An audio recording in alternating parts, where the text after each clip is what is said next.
just a chance to recap on the teams. England first, and it's the same 15 which beat Scotland last week in Murrayfield, which means that Simon Halliday retains his place on the right wing, with Mike Teague at number 8 and Mickey Skinner on the blind side. Will Carling captaining England for the 25th time.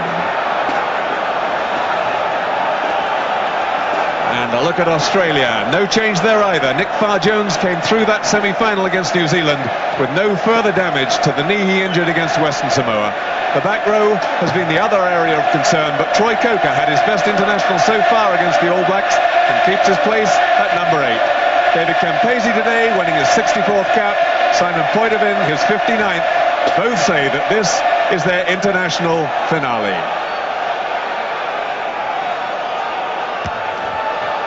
And the referee, Derek Bevan from Wales, he's actually from Swansea, played his rugby at the Vardrig Club, and they've got a portrait of him there, and afterwards apparently if he's had a good game they toast him, if he's got a bad one they put the loose seat round his neck. I'm sure they'll all be wanting to toast him at the end of today's match.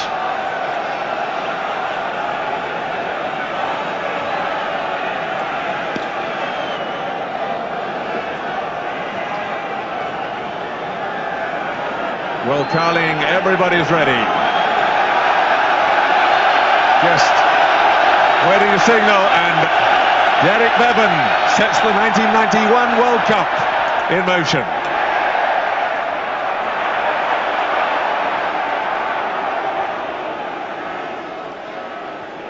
England in control from the kickoff. Richard Hill hoists it down the short side. Roebuck collects. Webb underneath it, a first touch for him, putting it deep again into the Australian 22. And a line out for England on the east touchline, just inside the Australian 10-metre line. The England throw in, the line-outs are bound to be a decisive factor here, Bill Calcraft. Yeah, I think in fact that's the most critical area of the game, particularly to see how Wade Dooley does against Young Earls. That's a very important contest today. Over the top of both of them. I think it was meant for Dooley though. But a knock forward from England. Australia have it. Horan, and there's the nerves coming through. A wild kick. Yes, already the English side's got a little bit of field advantage. Australia would have liked to get down there early and set up some positions to learn some early attacks. John Eales, the big second row. Paul Ackford jumping at number 2 for England. It's Rod McCall against Ackford, and it's Dooley against Eales. Moore with the throw again. England losing that first line out, but a chance with no ground lost. And Ackford pushed out of it there. But further back in the line-out, Derek Bevan spotting an English elbow, also illegally impeding. Michael Liner. Confident kick takes play into England's half. And a third line-out. There's Michael Liner, the standoff. The highest point scorer ever in international rugby. McCall there.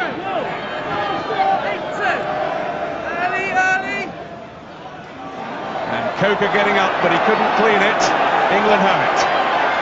Hill to Andrew, he puts it on straight away. Will Carling, though, electing to kick, pushes it wide. And nearly charged down by Jeremy Guscott. Marty Roebuck slow with his kick, taking his time, and Jerry Guscott's got such pace, almost getting in.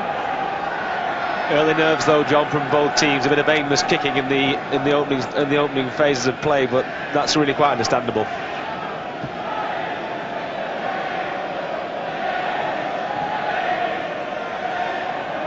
Jump there won by Eales. England had the drive on, but Australia now coming back at them. Fighting in the middle of that, the veteran Poidevin, but England get that final shove. It's greeted by the crowd as if it's a score, because they have the scrum put in, and that should mean possession.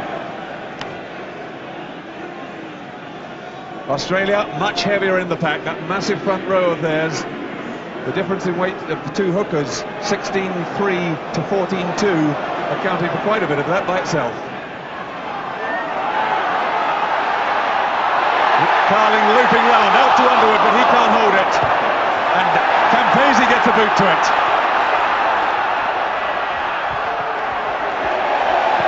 And Rob Andrew did very well there to turn towards the touchline.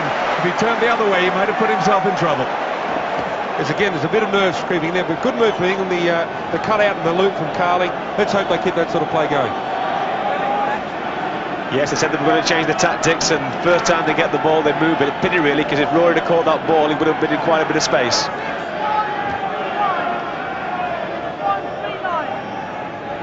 McCall there now right at the front of the line-out for Australia, and Dooley gets up, gets that one back, but it's not a tap that Richard Hill relishes, forced to just hack it into touch.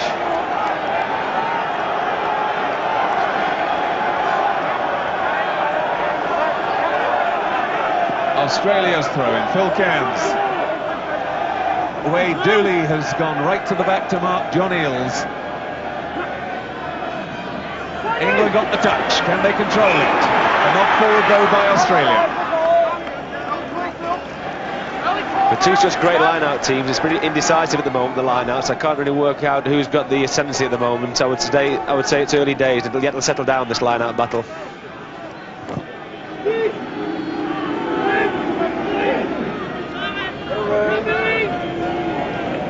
Good control there in the scrum, and Coyden caught offside. The referee's noted it, but he's allowing advantage at the moment. But now it's a real advantage because Dooley's sewn the ball up for England. Andrew looks to move it, but there's a lot of space back there. Roebuck chasing back. The ball rolling towards that east touchline. I think that kick from Andrew really shows the way England are going to expand this game. They realise they can't just hug the touchlines with the line-out presence of Australia. I think that's revealed quite a lot to us, John, even in the opening few minutes.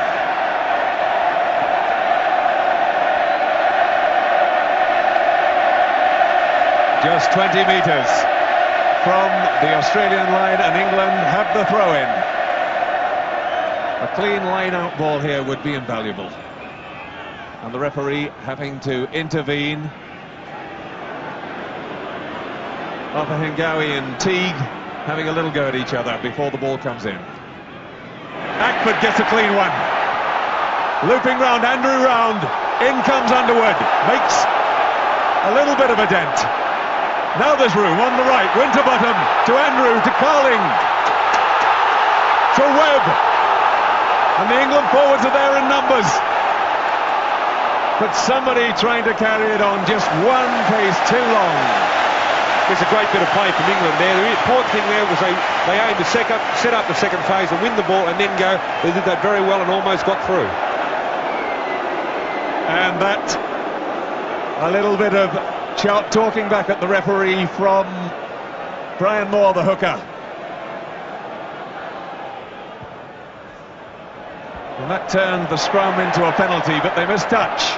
John Webb puts it high. Opahengawi, great take by him, trying to wriggle free. Hill onto him.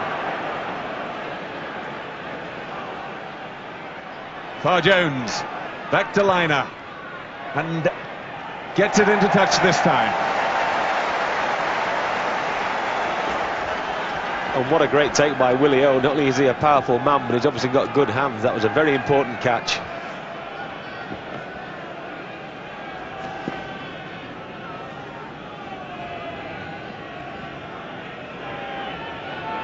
The referee desperately trying to get a gap still down the middle of the line out. Again, it's the tap, but it's a wild one, and Coydevin's the first to it. Liner pushes it wide to the corner. Oh, and it's bounced beautifully for him. Touch just 4 to 5 metres from the England line, and the first test really for England now in defence. Australia with a great position. Yeah, these are the type of positions Australia like. if they can pinch a ball here from the England front, it'll be great. But in any case, they'll probably get the next throw, and that's where they'll use some of their options.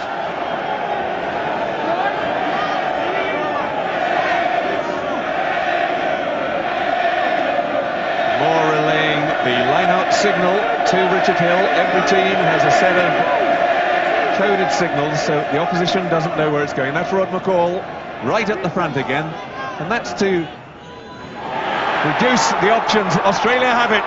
Loop around to Liner. Roebuck. But Halliday just held on to him. And a penalty held on.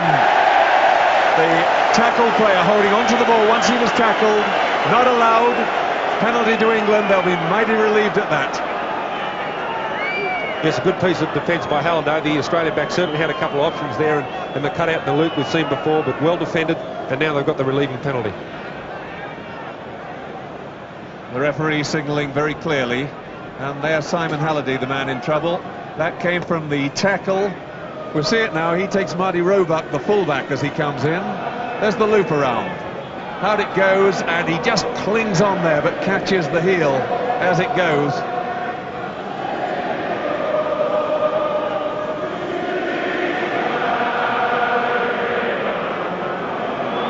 Kevin Murphy, the England physio on. I think from the looks of that, Simon just caught the back of the boot on the chin.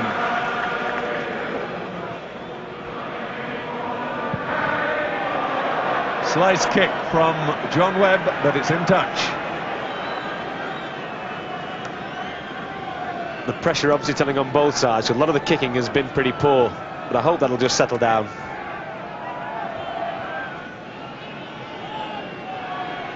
Got a shortened line out this time. 5 in for the Australians.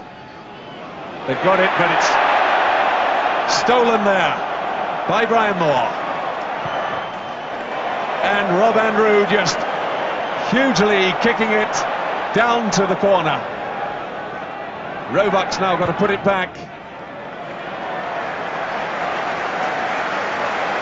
And the line out to England. A bad cut there, Marty Roebuck.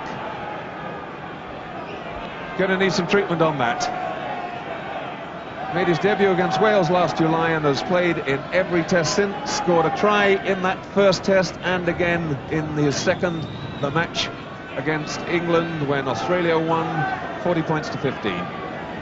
Because I think England are doing well at the moment. They're certainly punishing some of the Australian mistakes. A simple one there, just the line-out take, but not going to hand, and Moore's through quickly, and Rob Andrews really punished that with a long territorial kick, and now it's the advantage returns to England. Marty Roebuck, 26-year-old, a physiotherapist, so he knows plenty about injuries.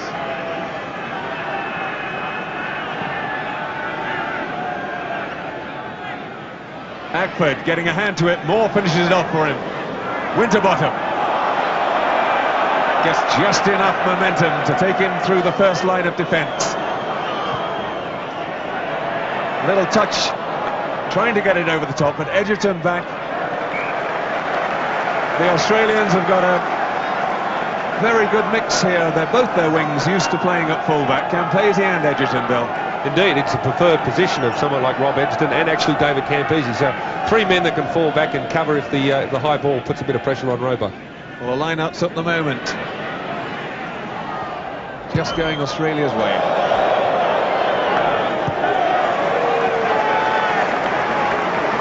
Michael Liner's kick gives England a line-out right on halfway. 12.5 minutes gone. It's all been frantic so far. Rod McCall, Paul Ackford, and Wade Dooley making up the all-police combination in the England second row. Dooley got a hand to it. Ackford gathers it in. It really is a jungle in those lineouts at the moment. And a good drive by England. Teague carrying it on. Far Jones having to set it free. Hill trying to set it up again, but the ball coming out the side and they've lost control. Australia whisking it away. Horan. Dooley trying to drag him down with Andrew. And the ball was out, so Brian Moore not penalised. Jeremy Guscott cutting back. He's now got support from Ackford.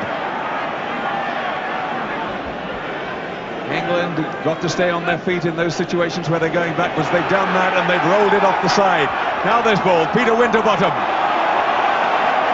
Now some space.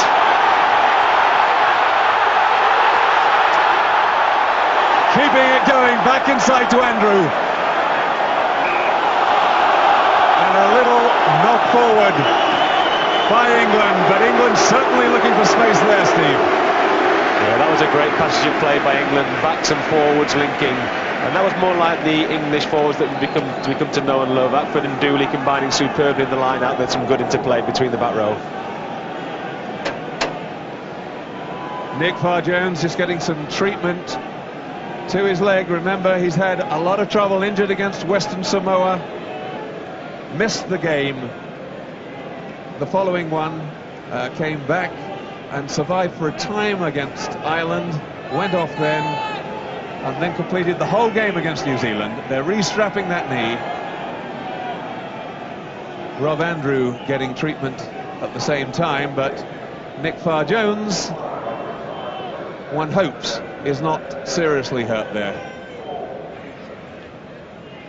Rob Andrew looks as if he's having problems with the contact lens. In fact, now I can see he definitely is. Yes, they're replacing it.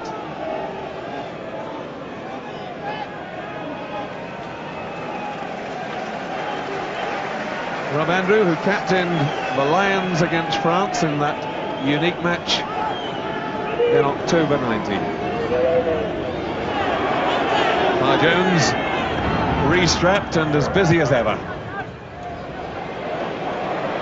Great kick from Michael Liner. Yes, I think that's been one of the attractions of the Australian play, particularly through Liner, the extra length he gets with his kicking, and perhaps it's got something to do with the ball, but it's very important to give your side some advantage. 15 minutes gone. England back just outside their own 22. Steve, any real pattern to it as you see it yet? I think it's settling down a little bit more over the last 5 minutes. Both fly halves have now found the touch kicking and put in some good kicks. Dooley getting the hand to it, but again it's a bit wild. Probing back. And a penalty to England.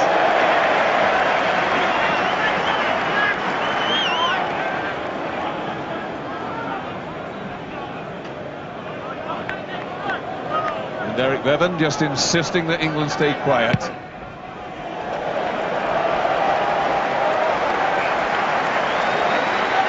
John Webb takes play just back into the Australian half.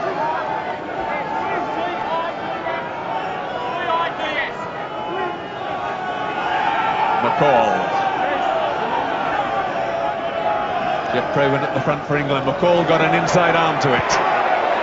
Wasn't good, it wasn't what Farr-Jones wanted. I had a look at his face, he's recovered the look now, but there was a moment of anger and disappointment that he received the ball like that.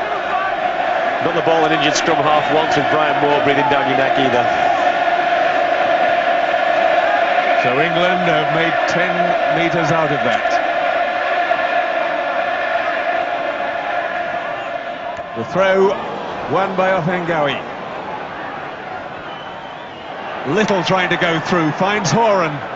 These two have got such a great understanding, have played together for Australia ever since the schools team. And England getting the drive on.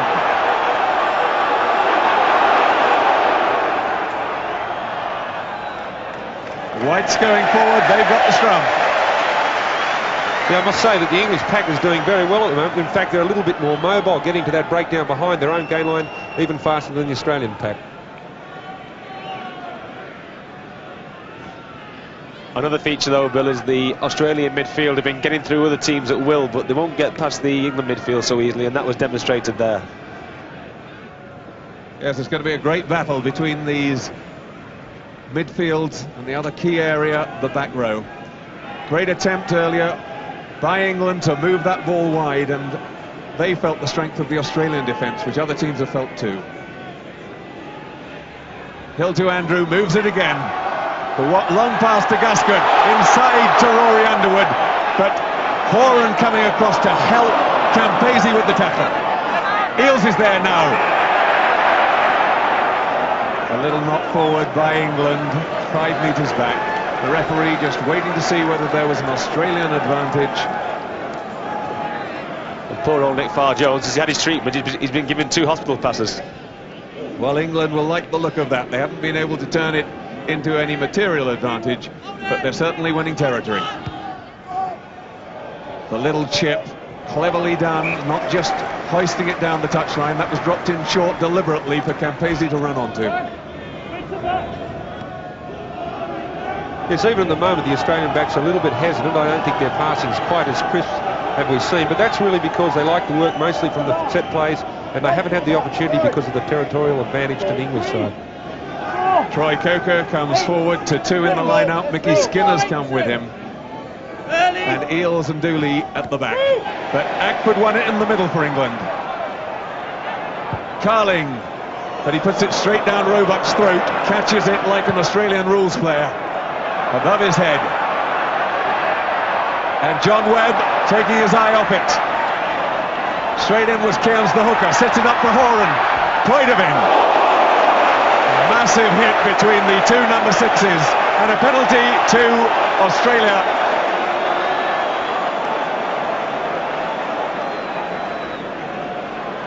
And the man penalised was Mike Teague going over the top. Skinner was beyond the ball, but that was legal because he was the tackler. It was Teague going over to kill it. Let's have a look at it again. There's the Australian backs. It's a switch this time with Poidevin. He's a hard man, but that's one of the heaviest tackles he's ever had. And unfortunately for England, not the result that they would have liked from a fine bit of defence. So 20 minutes gone, and it's a penalty to Australia.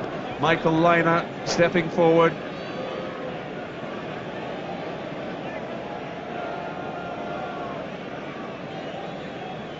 Michael Lynagh, who's already scored 58 points in this World Cup and 681 in international rugby. It's a very important kick for Lynagh, obviously, for the points, but of course his confidence has been a little awry of late, but the best thing he can get is one right in front. If he can hit it properly, then that'll give him a lot of confidence for the more difficult kicks that will follow later in the game for sure. Well, it's only just to the right of the post, as you can see there, and certainly distance no object.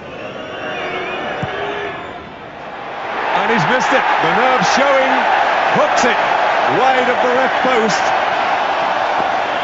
Oh, poor old Gavin Hastings last week and Michael Lynagh this week. You wouldn't have bet on that 2 weeks ago, either of those 2 guys missing kicks in front of the post. This is pressure rugby, all right.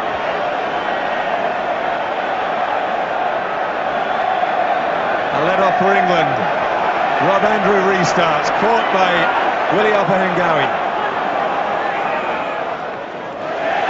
England just even managing to nudge the giant Opahengawi backwards. It shows how hard that English back row is hitting at the moment, really driving those shoulders in on the tackle. The scrum slewing, England trying to just work it forward, and Teague getting the pick up.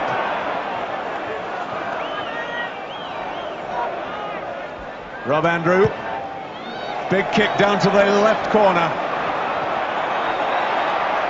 Oh, and it just goes into touch and goal. It's a 22 dropout.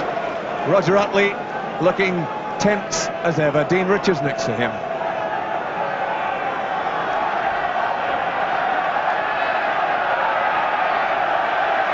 Roebuck.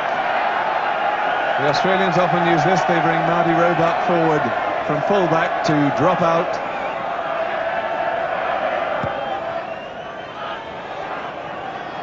Skinner underneath it. Offloads to Halliday. And Teague wraps it up and comes away round the blind side.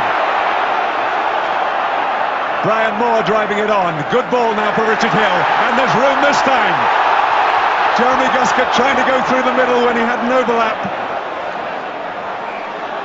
Oh, and there was a little nudge forward as England again got possession with a bit of room.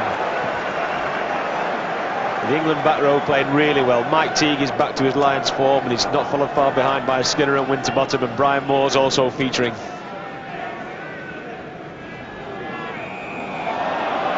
And the scrum's gone down.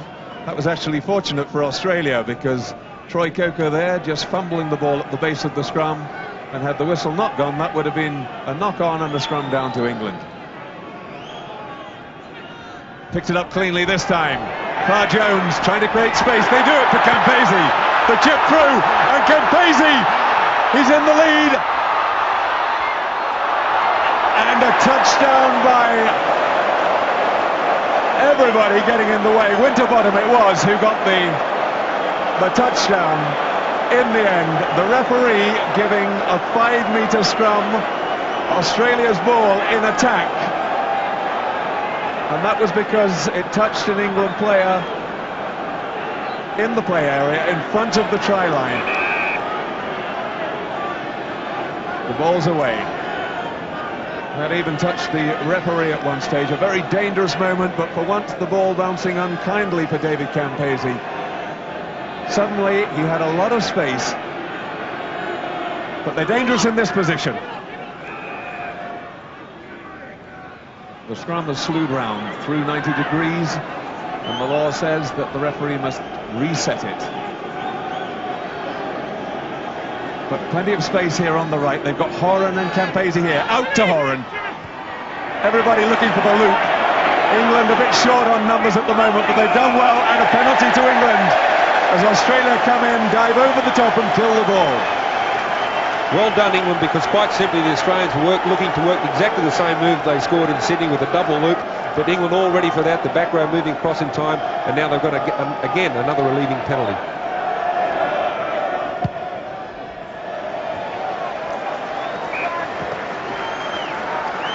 But can you give this guy Campese any room at all? Here he is, his first glimpse of the ball, chips over. Teague and Winterbottom, no way they're going to catch to him, but look at that, last minute, just bounced away from him.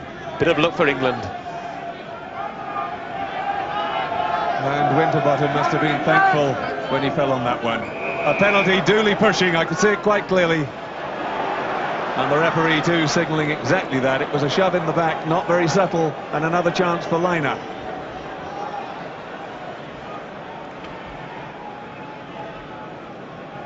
Well, once again, it's Michael Liner to whom the responsibility falls to put Australia in the lead, and he won't have gained any confidence from his last attempt. But it's a type of kick from this position in the field where he'll like to hit it hard and true, and can possibly get a result with this. Look at the big push in the back there from Dooley on Eales, right in front of the referee. Not very clever at all.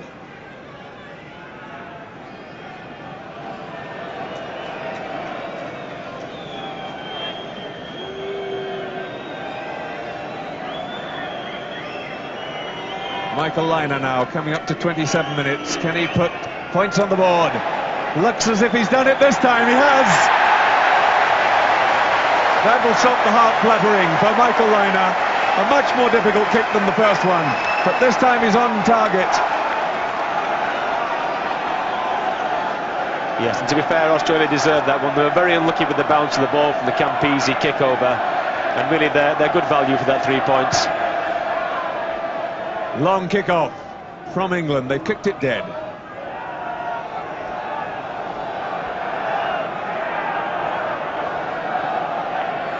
Marty Roebuck still streaming blood from that eye wound, but it doesn't appear to be bothering him. There we are on the right Templeton, then Bob Dwyer with the glasses and the dark hair there. They're the two coaches.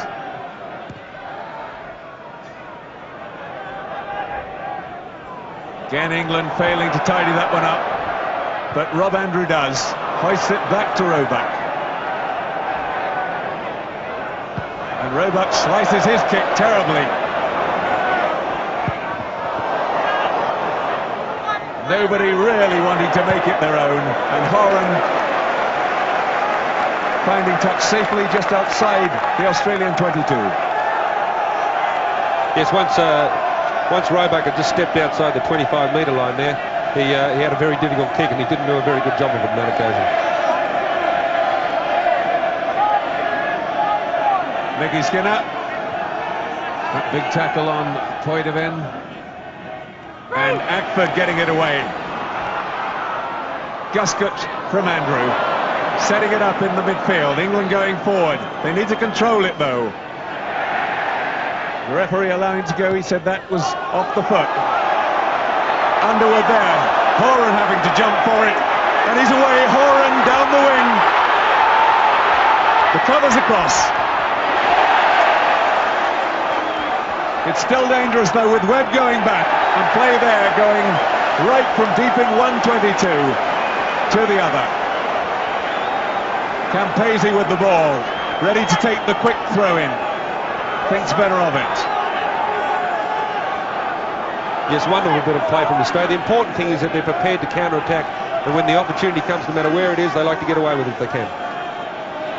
Phil Cairns, the Australian hooker, with the ball, just sorting out the line-out signals. And Ofahengawi gathering it in two-handed.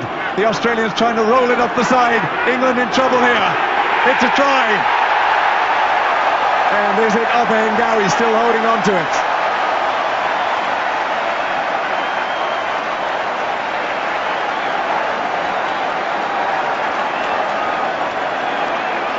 And up with the ball, it looks as if it's Ewan McKenzie, the prop. The tight head prop for Australia. Came in to support the catcher in the line-out, Willie Ofahengawi, smuggled it off him and was driven over. Let's have a look at now. Great take from Ofahengawi, unexpected perhaps, and I think it's Tony Daly that goes there, claims the ball and drives to get around the English defence. It's just a shift in weight, and that's the result, catching the English forward pack unaware of that occasion. But it all came from that marvellous bit of counter-attack. There it is. Perhaps they weren't. They hadn't marked Ofahengawi then. He had a clean jump and took it. But see how the weight is transferred around the English forwards, and they're caught by surprise, and that's the result.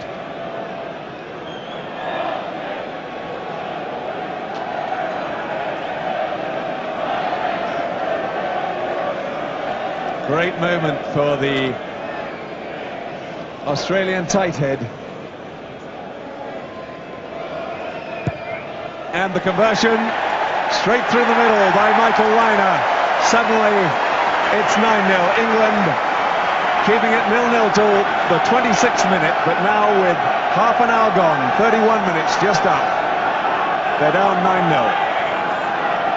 And here we see a try again. Really, everybody's watching Eels, but Ofahengawi takes it really well, and now England are in trouble. Desperately defending this, but they roll round over the try line.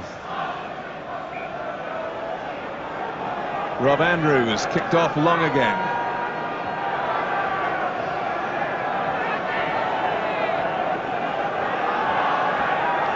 Yes, it's an important moment for England. They mustn't panic now. They're actually playing very well, but it is critical that they are the next team to get some points onto the board.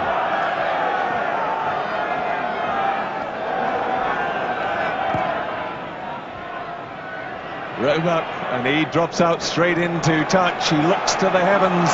That's a bad error, and he knows it. It gives England a scrum back right in front of the posts. Gives them an ideal position from which to launch an attack. Yes, this England team have got a lot of inner resolve and a lot of character, and they need it now. They need a score. They need to hit back straight away. Rob Andrew has dropped left. Teague just pushing the ball across to the right side where it's protected most for his scrum half. They work a move going right. Guscott, it was acting of the pivot. Now they've got it. The pace, Rory Underwood, but he can't hold it. Unfortunately for England, Campese holds on to the ball, but has to run into touch. Well, good play again by the midfield backs from England. If Rory Underwood had caught that ball, surely he would have scored, but unfortunately he went through his hands, hit him on the head, and the chance is lost. The only thing I'd be worried about, Steve, is that they've made quite a few errors as they tried to execute these midfield moves, and that's perhaps because they haven't tried them enough in the earlier games. Well, there may be some truth to that, John. It's certainly a way they've not played for the whole tournament, but what I am quite pleased about is they are creating space. The wingers can catch onto the ball, tries will come. High kick from Far Jones. Campese's after it. Webb under it, but hit by Campese. England about there, Mike Teague has tidied it up. Hill coming round the blind side, Jeff Probin knocks it on.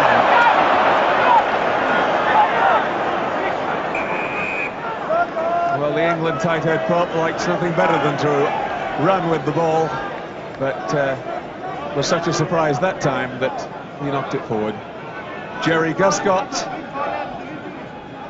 on the ground at the moment, receiving treatment from Kevin Murphy. He's just a bit of a problem to his left ankle. And here we see the move again. Good play by the midfield backs. Floated the ball out to Rory Underwood, who normally would take those 99 times out of 100. The try line at his mercy. Campo catches it. Great relief for Australia. And I think the cameraman is just about recovered now. Guscott too has recovered. 9-0 Australia then. A converted try and a penalty goal to nil. Halliday underneath it, but he can't gather it cleanly. England tidy it well, though. Rob Andrew, good kick.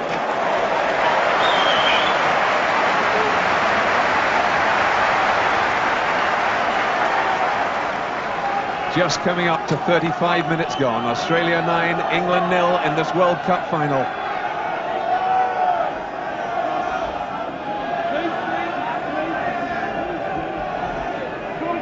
So far, the England backs have countered the threat of the Australian backs really well. Possession there, 53% to 47%. That's pretty level too, but that one line-out possession from Offa Ngawi was absolutely vital. And a penalty to England for an Australian line-out forward, pulling back his opposite number. And Webb coming forward for his first chance. It's right at the absolute end of his range. With the angle, that's got to be fully 50 metres. Yes, Carnegie's right to give John Webb the chance to kick at goal, but like you say, John, I think it is right at the end of his range, and if he gets this, it'll be worth 3 points.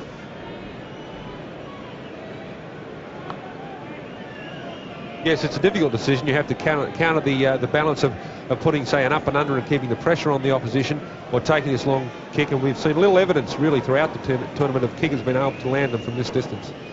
It's always difficult to tell exactly where the wind is at Twickenham, but judging from the high flags, what wind there is with him, but he's got under that one. That's going to be short. Carr Jones calls for it. He's mistouched, though, so England with a chance now to set up that attack. Dooley trying to drive up and set it up for England. It goes back to Hill. Skinner hitting point of him, getting past him, but Carr Jones gets him down. Andrew, now there's space, curling. Guscott trying to bash through the middle. Rory Underwood in over there. Halliday coming in off his right wing. And England penalised for diving in. But again, really giving it a go, trying to create space and trying to drive through wide out. And the space was created, and again I think England not taking opportunity of overlaps, because if they let that ball go out to the wing, I'm sure Halliday would have been in space. Big kick, and John Webb has to let it bounce, but he's lucky because it bounced beautifully for him, sat up for him, puts it back down to the other 22. Michael Liner now. And this time he finds a safe touch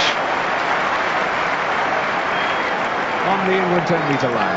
Yes, Michael obviously deciding that there's far less people on this side of the field, and moved across and makes a much easier, more comfortable kick for him. So that gives puts Australia back into the English territory.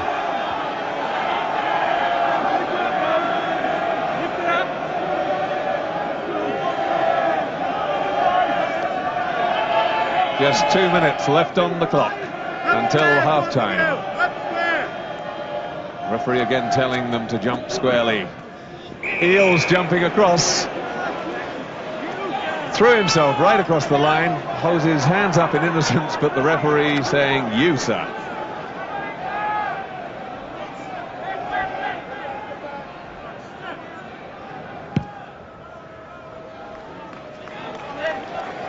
The kick taking play down almost to the Australian 22. Dr. John Webb. Now of Bar. Started his international career against Wales. And was dropped in '89, but got his place back on the summer tour. A lot of toing and froing there.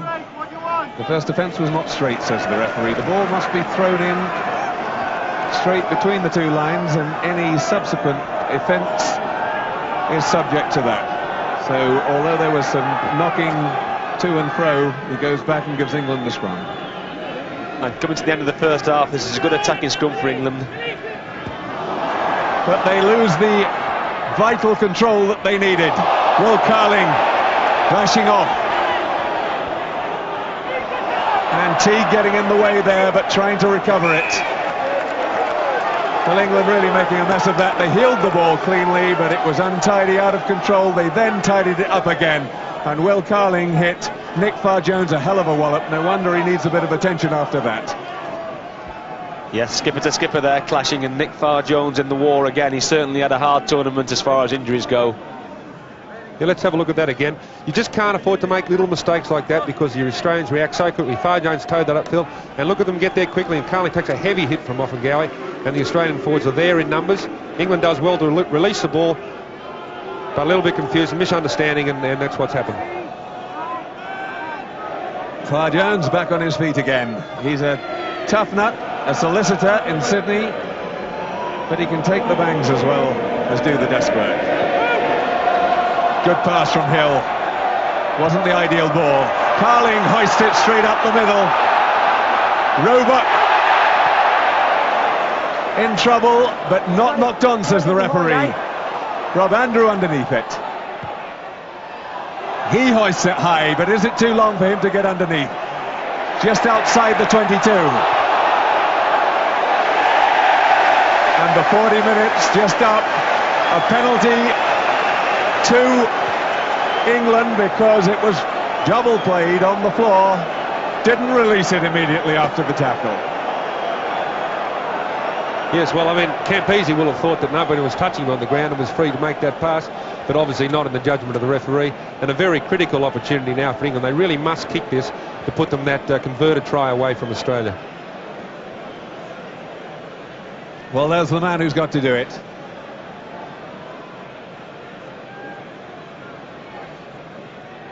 Made his debut in the World Cup in 1987, replacing Marcus Rose. And there he is back again in Australia with this hugely important kick for England's chances. We're well into injury time, coming up to 2 minutes of it. And he misses it on the left post. Just hooks it past the left post. And Derek Bevan whistles for half-time. The score, Australia 9, England 0.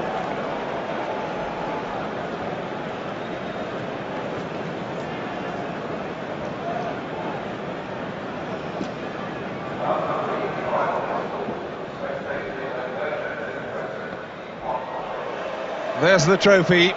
40 minutes to go to decide which of these two countries are going to be holding that aloft. Australia with the advantage at the moment. The Australian fans already singing their team home. They're in the lead 9-0, but there's a long way to go yet.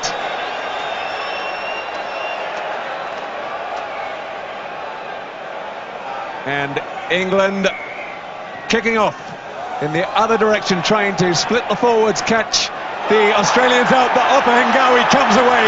It's England who paid the penalty for that. And luckily for them, Edgerton just knocking on Little's pass, but the big man, the Tongan torpedo, Willie O, coming away there, storming away. What a bonus he's been for Australia. He actually went from Tonga to New Zealand, was at school in New Zealand and played for New Zealand schools, went on a tour to Australia where they found his visa was not in order and they wouldn't let him back into New Zealand, so he stayed in Australia and has become an Australian national player.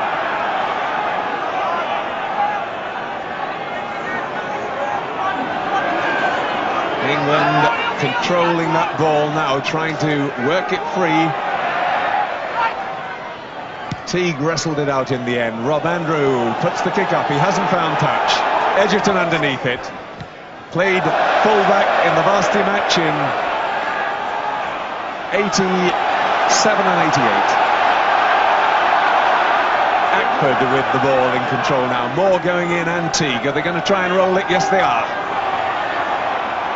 But they got themselves into trouble, but now they've put Winterbottom in space. A wild pass from him. Webb gets back.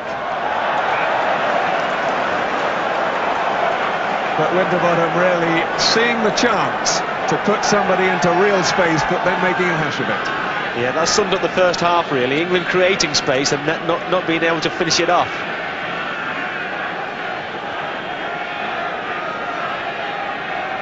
They're the lineouts. 6 clean wins each, and England just shading them overall at the moment. But Eales getting that one off the top. It's a good ball for Farr Jones. The pass wasn't so good. Edgerton collects.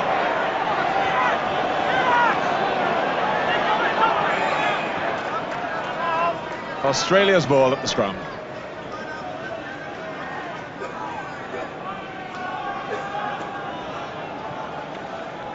Derek Bevan giving a very positive philosophy there, saying 6 of one, half a dozen of the other, and if I'm not sure, I'm not penalising.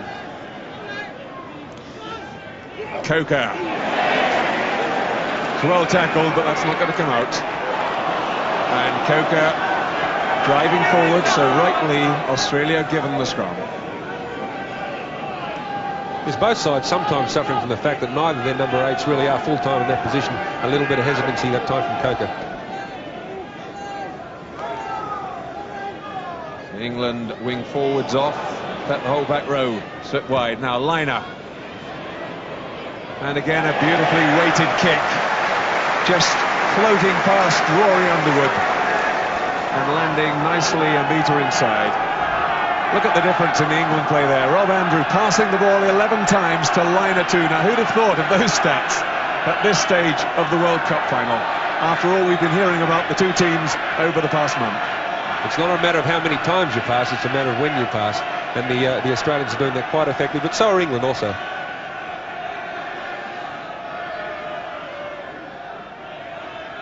Brian Moore. Dooley gets up, gets the palm. That was good control that time, just knocking it down tight to the back of the maul. Andrew hoists the high one, Campese under it. And it was a beautifully weighed kick. And excellently directed, dropping just inside the touchline so that Campese had no other option but to run it into touch. So England again have the throw in. There's someone who's enjoying it.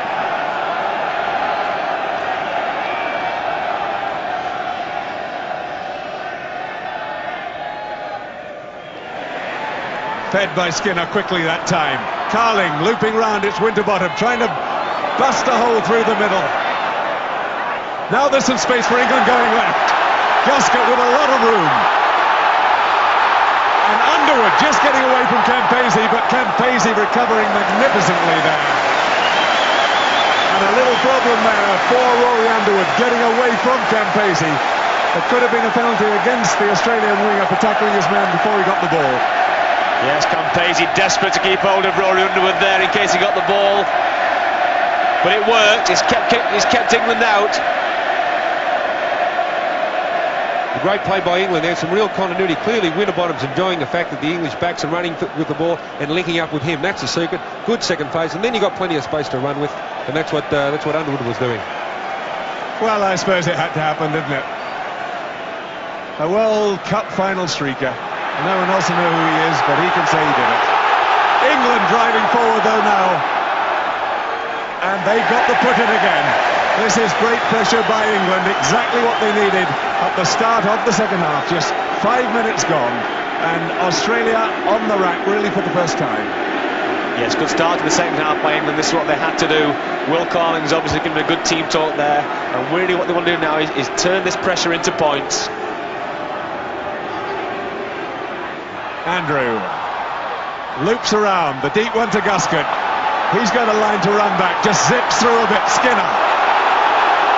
And a good drive from the England forwards, getting in the back there. That's what they were trying to set up. All the England backs.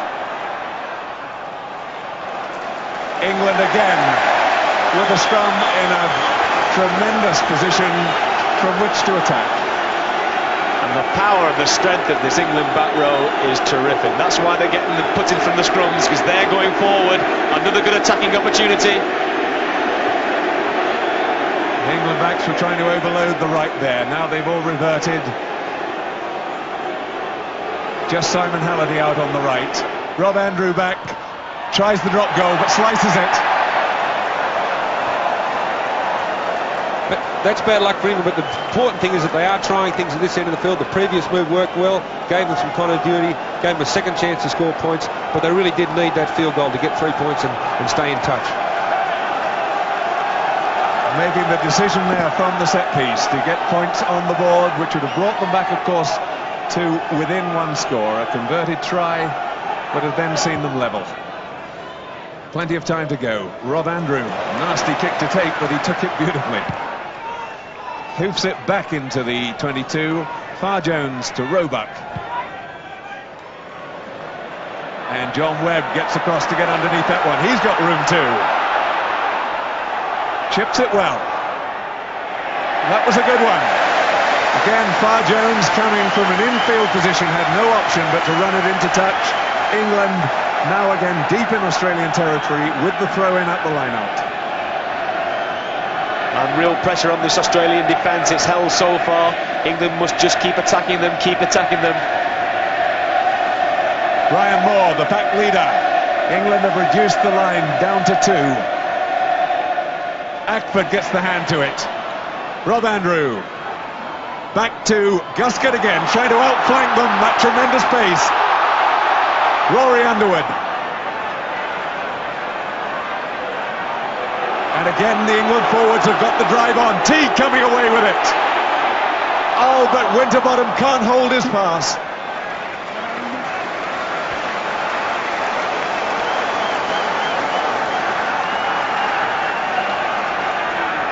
Yeah, great play again from England. That time the Australians are looking for some of the big flankers up the middle of the field, but they worked it round the short side and again almost created a space for Underwood. That last pass not going to hand yet again. Australia clearing to touch, and Moore again with the throw. Hill has it, but he doesn't want that one.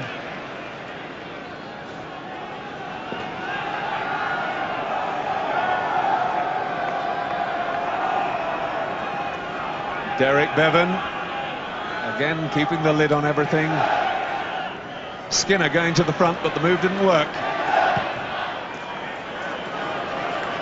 And a big kick.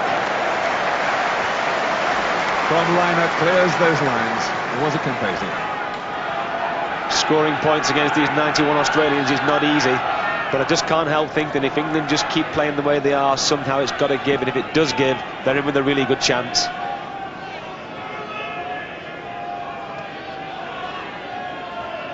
Brian Moore again. Penalty to England. People just using the arm to jump on. Teague has it. Trying to punch a hole. Gets it going forward. Quick heel this time. That's good. Guscott with a bit of room.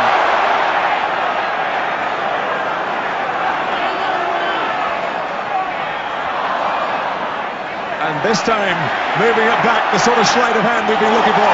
Rob Andrew, but again the drop pass.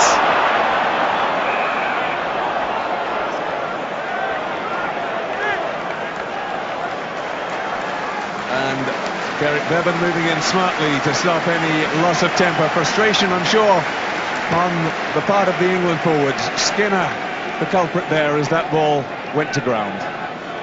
frustration the right word, John? There's some great England play here, but it's just always finishing with a knock on here and a knock on there, and that leads to frustration.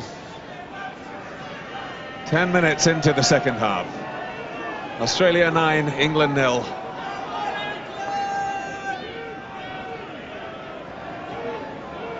Richard Hill, the only player allowed in front of the rear foot, the scrum half. So he went wide to try and cut off Liner. Everyone else behind the rear foot. Webb now just steps inside and makes a good touch with his left foot. Far Jones ever ready for the quick line-out throw. Checked it wasn't on and then released the ball for Cairns. Here's another opportunity for Australia. Look for Big Offengawi out in the centres to take the ball off the backs if they can win this shortened line out and try and set up a play in midfield. That's what the Australians will be thinking if they can win the possession. There's Big Willie. Wonderful athlete. It was Poidevin who got an arm to that one. Offengawi it is, set up. He's passed two of them, past three. Andrew eventually gets a hand on him. And Winterbottom able to just nip in there, pick that one up. Now England have it. They also have space. And Underwood trying to wriggle away from Campese. Richard Hill. Jeff Probyn getting in there to support it. They've set up the ruck.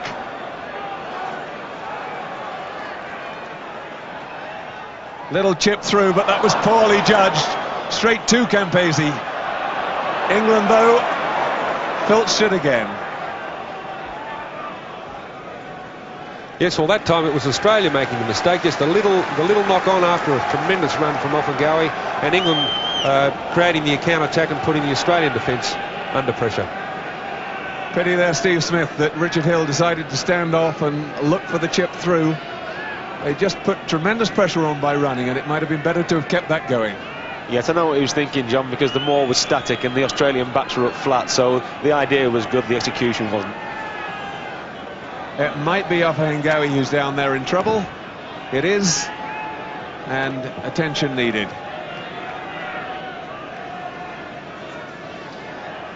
Well, what an absorbing final we've had here. People said England would play in a certain way.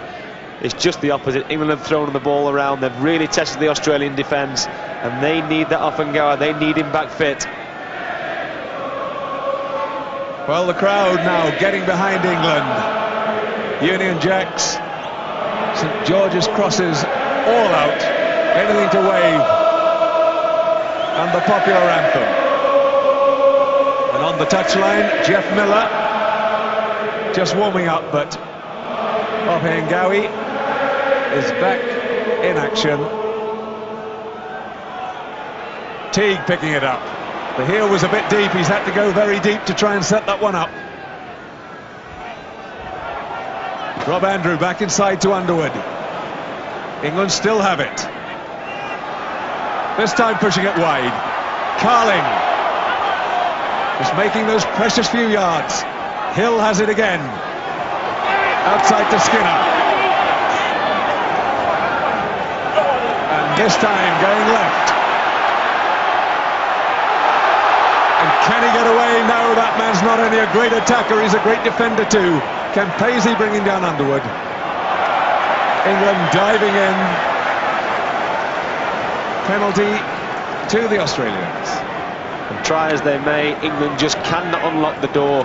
Campo's never been known for his defence, but he's just keeping an eye on Underwood and just keeping him in check. Halliday back. Cool by John Webb. And Winterbottom given the chance to run it out. Guscott now in space. He's got Andrew outside him. And really the centre making a mistake there. He had people in space all around him and chose to try and go himself, then ran out of options and support.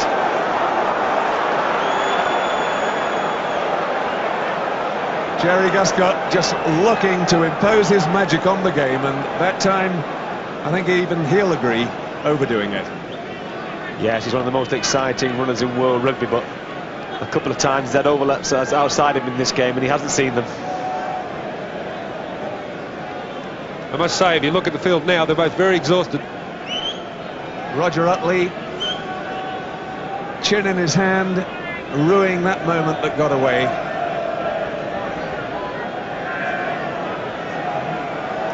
Bob Dwyer just leaving his seat perhaps to convey a little message to the bench. The coach is not officially allowed to communicate, but he's probably checking on the condition of Willie O.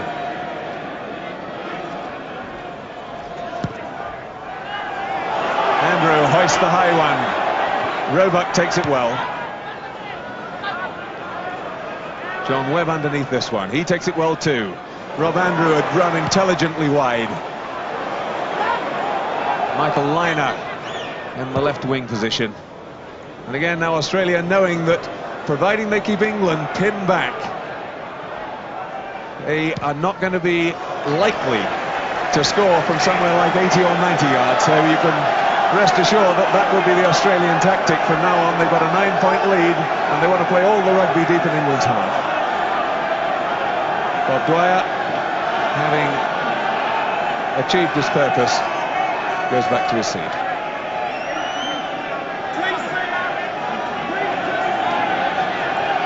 Well, again, it may just be the same thing here from the Australians. They clear the ball off and Gowers out there and again in the middle. Let's have a look.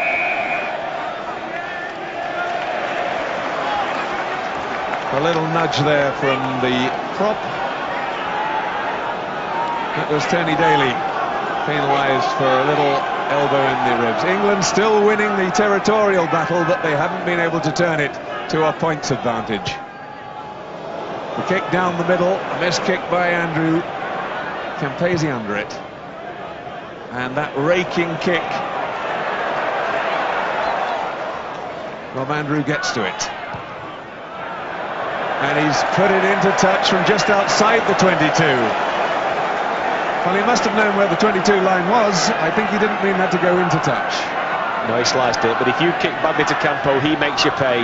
He either runs it back at your 50 yards or kicks it back 70.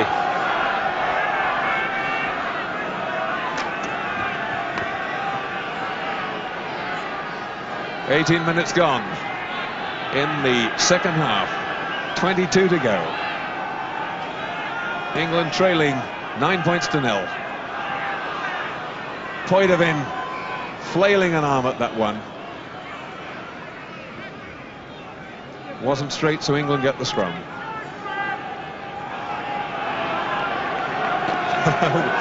The Australian hooker Phil Cairns, who threw that one, saying you must be kidding. Derek Bevan saying I wouldn't kid you.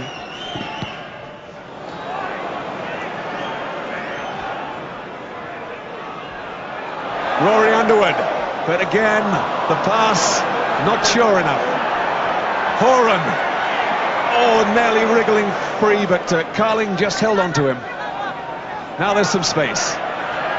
Liner chipping through, content to go for that position. Plucked out of the air by Rory Underwood, and a safe touch. It's now the tone of the game is turning because the Australians have got the territorial position and now pinning the England back in their territory. They'll want to score some points now because one more score should put them out of sight.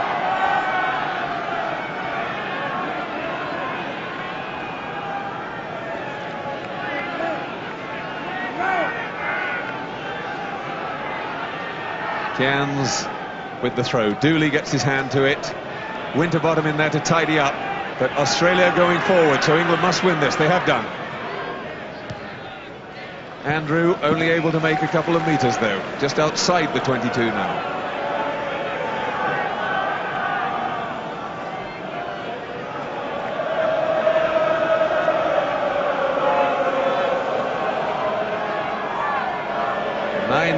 Australia. And Horan up there, takes it cleanly. But it wasn't straight again. So England have the scrum on the 15-metre line in from touch. Just seen the flags on the far side though, John, when they put that line out. There's quite a strong wind down there, and it's at the Australian backs, and all they've got to do is hoof it down, and England will have problems getting out of this area. Teague picking up. Trying to get that drive going again. They succeeded. They've already taken it 20 metres. Back to Andrew. And there's big space there. Good rolling kick. And that was beautifully done. Bringing the play into midfield to create the space and the angle. And then exploiting the space behind the Australian backs. Yes, that was great English forward play. To kick out against the wind is difficult, but make 30, 40 yards and lay back some loose ball. That's how to get out of your own half, and they're back in the Aussie 22. Well, we're midway through the second half, the three-quarter stage of the match. And it's pretty important for England that they make something of this position. Good clean jump, though, from Eales. But again, helping himself up. Well, it doesn't really matter how you score the points. That's obviously a penalty for off the shoulder by Rod McCall, and it's a bit hard to see from this angle. It's up to the referee, of course, but a critical 3 points. They really must kick these points. Yes, it was the front jumper, McCall penalised. He struggles a little bit in the line out, and Paul Ackford has probably just got the better of him in this match, so now putting in that extra effort and being penalised for it.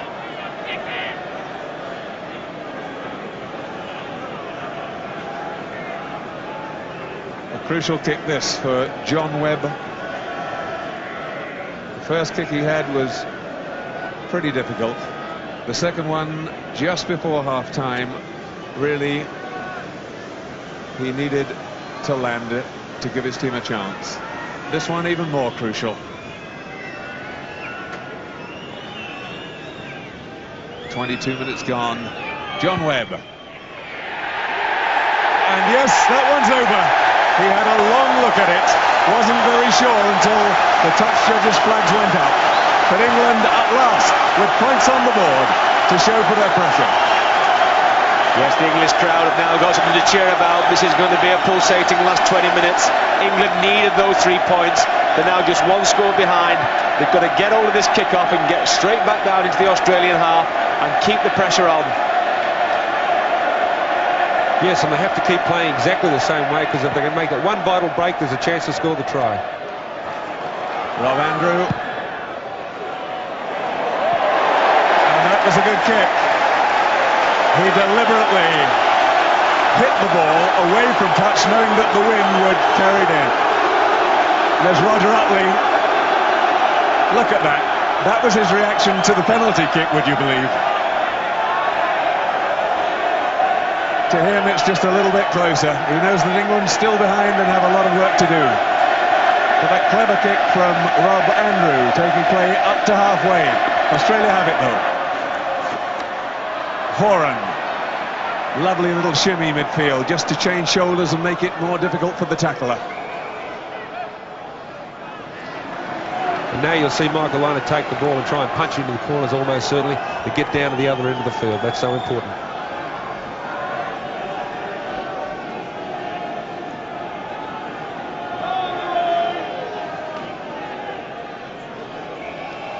Scrum goes down. Australia will have the put in again.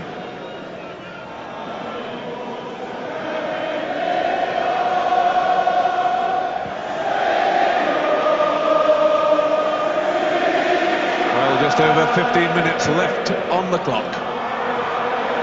And that's a kick between Webb and Halliday. And Webb unloads it quickly. Halliday couldn't take it. So a good position for Australia. Line out just 4 or 5 metres out from the England line.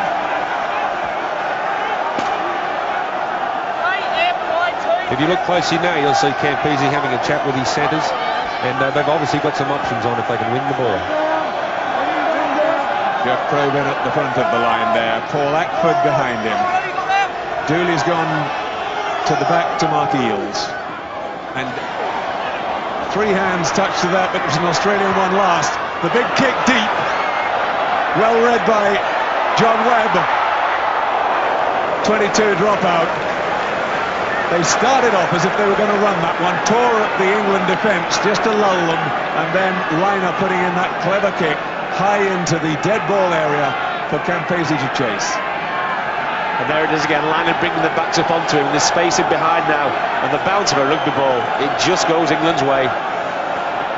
John Webb, though, did well to stay back exactly for that.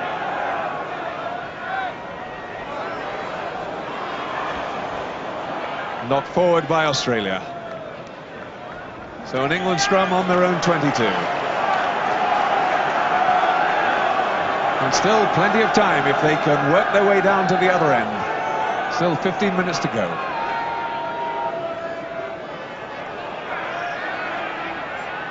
Teague again setting it up to Winterbottom.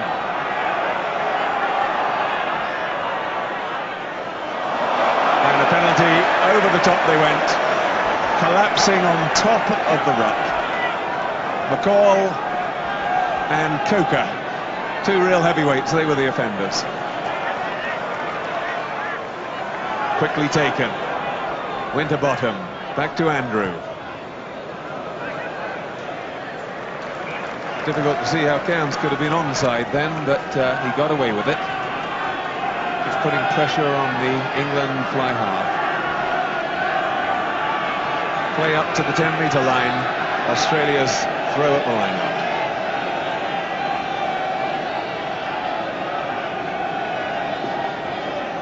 Phil Cairns with the ball. It's been a tremendous find for Australia. A hooker the size of a prop and mobile as well. Oh, a penalty. Mike Teague just couldn't stop himself, diving round the corner. Yes, I think Mike Teague probably a little bit unlucky there. There's a certain element of balance in that, and he tried to retrieve the position fairly quickly, but it's now a very important penalty goal for Liner. Let's have a look at that again. If you see closely, it's an Australian ball. Obviously, it's Daly's taken possession, and the critical moment's Teague. You can see him moving across, loses balances, falls, and that's a penalty.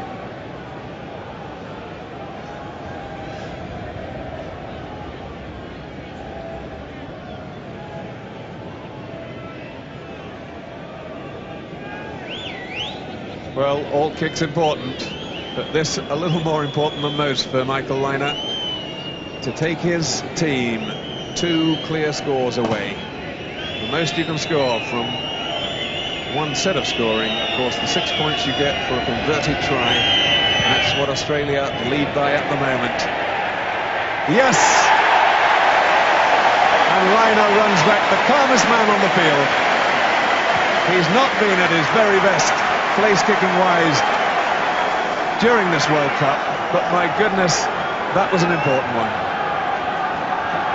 It certainly was. He doesn't like the ball. I hope they don't give him one he likes, because he hit that from about 45-50 metres. Yes, perhaps Michael Liner was saving that kick up for the final.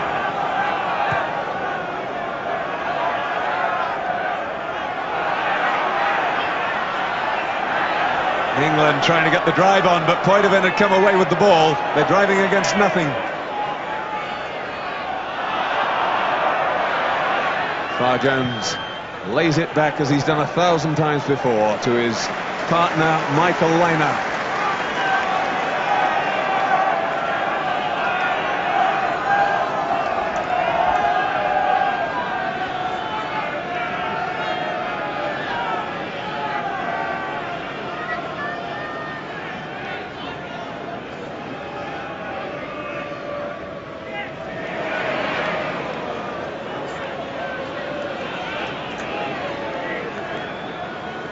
Free kick to England. Ackford driving in. Probin and Teague wriggling free, all rolling. Dooley can't hold on to it, but there's no knock forward. Skinner sees a chance. Holds on to it, lays it back well. Little chance here. Halliday getting in field beautifully. Teague on hand to carry it on. Now England have got some space. Guscott. A knock forward by Campese, and a penalty given against him for a deliberate knock-on. He went for it one-handed, and that's the yardstick the referees use.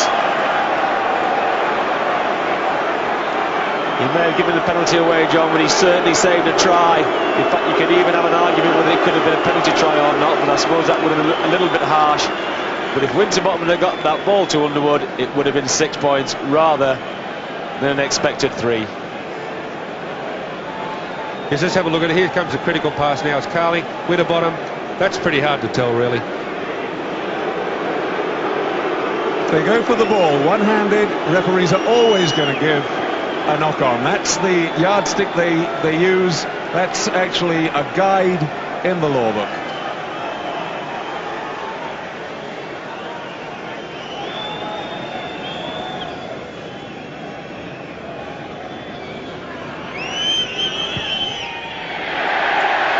Yes, it's there. John Webb puts England back in the game. 71 minutes gone, 31 minutes into the second half, and England claw their way back into the game. 12-6 they still trail, a mountain to climb. But they know now, but a converted try, and they're level. Well, what a last 10 minutes we've got in this World Cup. England know they're going to have to score a try to level it, and that's what people have found very, very difficult to do against these Australians. But that's what they've got to do to win the World Cup.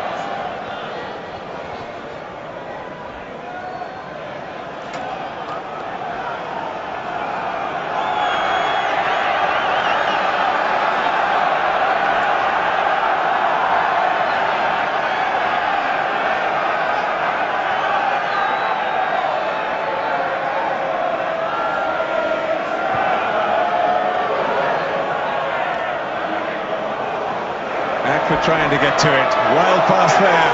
Horan, he's so strong. Even though he had to stop to pick that ball up. Gathering it in and making those vital yards. Comes free.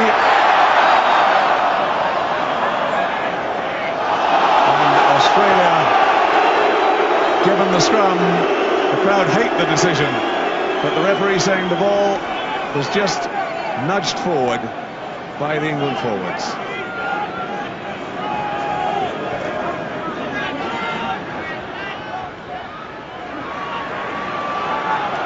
Penalty against Poitevin, straight over the top on the floor. The referees are not going to allow him to play it. He talked to make it worse, and England up to the 10-metre line. Referee getting in the way. Ackford, though, continuing it. Rob Andrew. England in control. Teague comes into the back. Lets it go to Hill. Brian Moore. They didn't make any ground that time, but they've laid it back. A bit more space this time. And Andrew trying to exploit that space again behind the backs. Gets another chance. There's a forward pass. Tried to get himself in front of Halliday, but couldn't.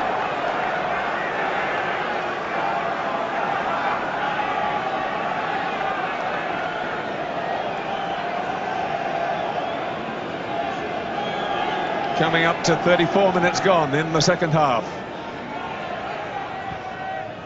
Hoofed long by Far Jones. Webb's back there. Returns it, but not to touch. Taken by Roebuck. And again, Australia content to just put it down there. Winterbottom it is, he's back there this time. Webb hitting a big one, and this time it's a great kick. This Australia just a little bit in danger of not going on with the game. Certainly they're kicking for possession, but they have to continue to play some rugby, because England are doing that and they could still get that vital try.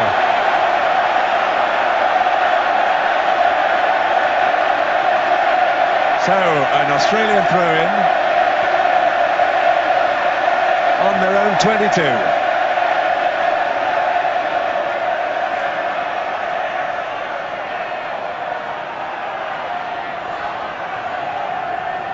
Vital ball for England to win now, but that was McCall who got the hand to it first. Liner. And it's a tremendous kick from him, takes play nearly up to the halfway line. And John Eales hasn't been playing international rugby very long, but I tell you, No matter how long his career is, he won't win many more important line-outs than that one.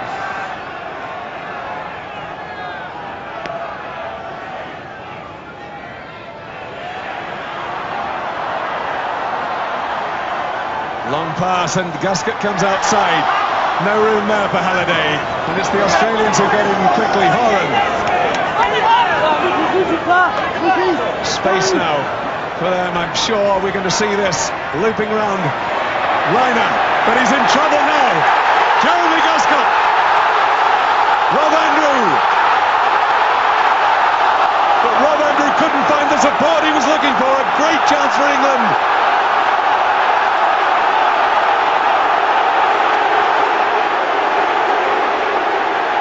Back to Andrew. He's looking for a way through. Hill. They've got to lay that back. And England somehow still have it. Gasket laying it back.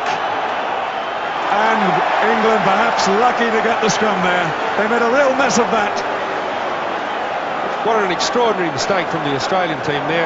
Liner just looping around out to absolutely nobody and found himself with two English defenders on him. All sorts of trouble for Australia there.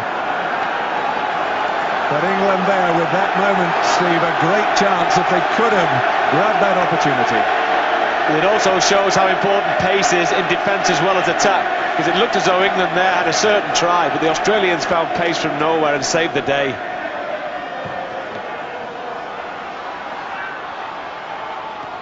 Out to Gasket, into Underwood over on the other wing. Carling trying to hold on for it, but can't. And a little knock forward from the England captain. Desperate moments for England. Again with Australia under pressure, but time running out for them, just 2.5 minutes to go.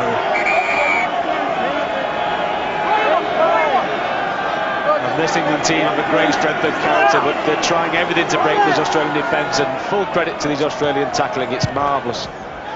A missed touch. Halliday has it. Inside to Webb. Head-high tackle by Rob Edgerton. He apologises to the referee.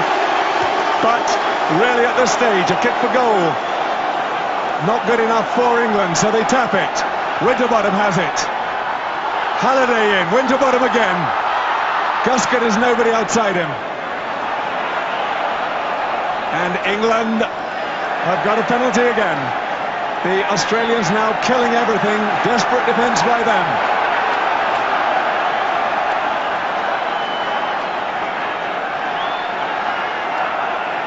I'm actually sure in that instance that England would have liked that ball, because that penalty, marginal as it was, is just simply giving the Australians a chance to regroup in defence, and England now must make a decision about how they play from here.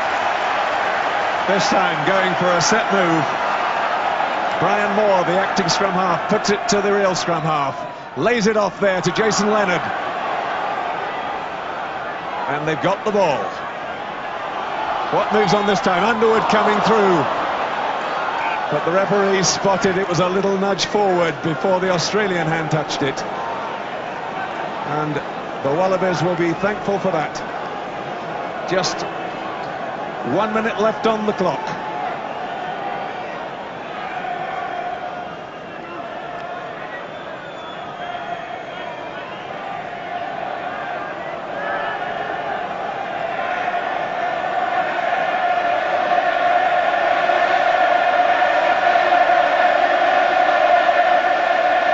Australia quite happy to run the clock down by a few seconds as that scrum resets. No knock on.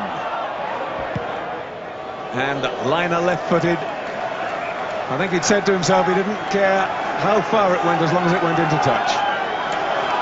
Yes, I'm sure he was thinking to himself, I've got to get this ball off the park, I've got to slow things down. There's only a minute or so to go. If Australia can hold this magnificent defence of theirs, they're going to be the world champions. Two-man line out, England's throw in. Ackford. Forward comes Probyn. Ackford in again. Rob Andrew. 40 minutes is up. Skinner comes in to set it up. He does so well. Have they found any room? Carling dummies inside the Australian captain. Outside to Dooley. And again England on the charge. It's laid back beautifully. Oh, but Hill throwing it inside blind, and it was Michael Lynagh he found. Penalty against Richard Hill. The maul had formed in front of him. It wasn't just open play. Yes, the Captain Farr Jones will just be now calling his side to slow it up now. A simple, clean kick into touch, take the line out, and it's a matter of playing out time, really, for the Australians. Now coming up to 1 minute of injury time played. Derek Bevan consults his watch. There's the trophy, tantalisingly within reach of the Australians. But England, a chance to launch one last attack. Ackford, but the throw wasn't straight. And that gives the control back to Australia. They really ought to be able to win this scrum. There hasn't been one that's gone against the head all game. And I don't think we would get any prizes for guessing that they're going to keep this tight, keep it going. Back to Lynagh, and he will kick it. Now, John Webb, is he aware how close we are to the end? Chucks it in field, but Halliday isolated. Gets past one. Gets past two. England must win the ball, though. And that's it! The final whistle blows. Australia said from day one they weren't coming here to run second, and they've taken the trophy. But a really magnificent challenge from England. They gave it absolutely everything, playing a game that was something not completely comfortable to them, trying to work the ball wide. They gave it everything. As always, nobody could fault their determination. One or two more passes, if they'd gone to hand, would have made an incredible difference. There's the man who will go up those stairs to take the trophy, Nick Farr-Jones, the Australian captain. And it's the losers going up first. Will Carling, I'm sure a great moment for him. Not the medal he wanted.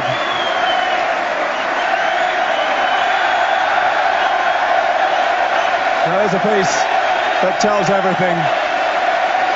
They really just could not find a way past that magnificent Australian defence.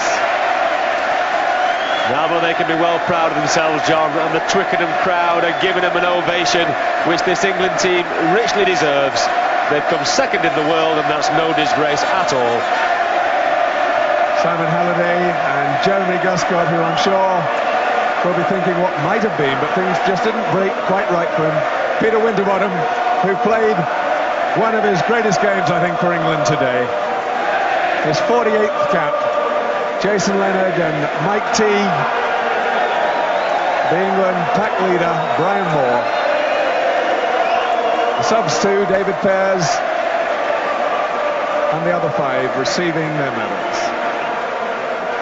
Gary Pearce, Nigel Heslop, Dean Richards. And the reserve hooker, John Olver, Dewi Morris, the scrum half. Nick Farr-Jones, the Australian captain. The moment he has been working and waiting for. They weren't modest when they arrived. They set their stall out, saying that's what we've come for. And that's what they've got. Michael Lynagh, the vice-captain. What a great tournament he's had. Michael Lynagh, so much more than the kicker. Point of him, the great old warrior, 59th cap. And Roger Utley, knowing that England were beaten by the better side on the day. McEwen, the try scorer. Cairns, the hooker. John Eales, who had such an important game in the limelight. Wonderful response from the England crowd here at Twickenham, all singing "Swing Low, Sweet Chariot." Fantastic scenes. Another vice-captain. What a great tournament he's had. Michael Lynagh, so much more than the kicker. Point of him, the great old warrior, 59th cap. And Roger Utley, knowing that England were beaten by the better side on the day. McEwen, the try scorer, Cairns the hooker, John Eales, who had such an important game in the line-out. And a wonderful response from the England crowd here at Twickenham, all singing Swing Low Sweet Chariot. Fantastic scenes.